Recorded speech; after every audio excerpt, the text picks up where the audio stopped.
Hello and welcome to your Chapter 20 video lecture series where we're going to talk about alterations of parathyroid function. Now just to review what the parathyroids are, they're glands that sit posterior to the thyroid gland, and typically there's going to be 4, but you can have anywhere from 2 to 6, and their job is to secrete the parathyroid hormone, which is going to assist us when we have our blood calcium levels fall below normal, and that causes the osteoclast to become active and will essentially resorb the bone to release the calcium to bring our blood calcium levels up. Now we will also absorb calcium from the intestines and also in our renal tubules. So what we can have develop as an alteration is hyperparathyroidism, and that's when we have an increased secretion of the parathyroid hormone. Now the most common of cases is primary, meaning that we do have an excess secretion of that parathyroid hormone and it's coming from one or more of those parathyroid glands, and this almost always is caused by an adenoma on the parathyroid gland, and because of that increased secretion of PTH, then we're getting higher and higher levels of calcium. And as our homeostasis levels reach normal, we are supposed to have that negative feedback loop turn off the secretion of PTH, but that's not happening. So we just keep secreting more and more of it and getting higher levels of calcium. And you can also see that taking place here in the graph. We of course need vitamin D present in order to resorb the calcium or absorb the calcium. So that's why we have high levels of vitamin D that need to be present as well. With the secondary type, that's going to be an increase in PTH secondary to a chronic hypocalcemia. And that is commonly associated with a decreased activation of vitamin D, and that's why we see that low level right over here in people who have renal failure. So at this point, we're secreting more PTH, but we can't achieve normal calcium levels because we don't have enough vitamin D or calcium. We'll also have decreased intestinal absorption of vitamin D or calcium here.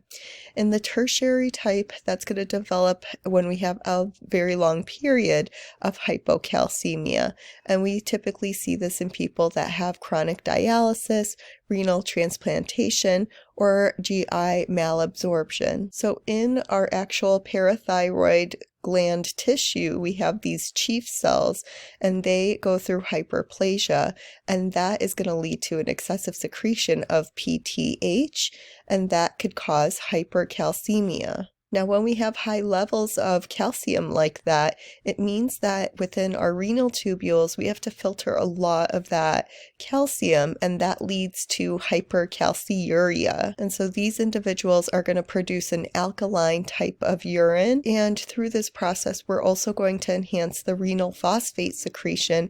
And so when we're excreting so much phosphate, we end up with hypophosphatemia and hyperphosphaturia.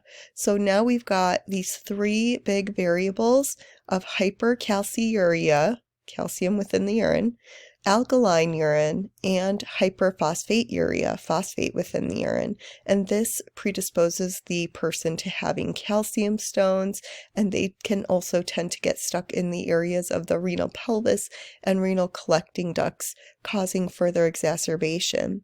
So as far as all 3 of these are considered, the hallmark manifestations is hypercalcemia, except within the secondary type, and hypophosphatemia, except in the tertiary case, which we just discussed.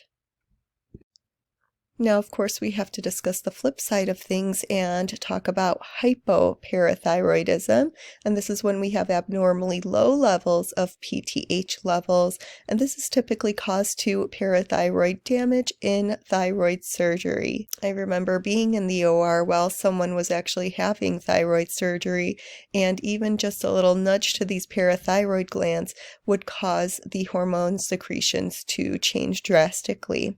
So when we have have deficient PTH, that's also stimulating increased renal absorption of phosphate, and it could lead not only to our hypocalcemia, but also hyperphosphatemia. If you've kind of noticed in the past slide and this slide, calcium and phosphate kind of have that inverse relationship to one another.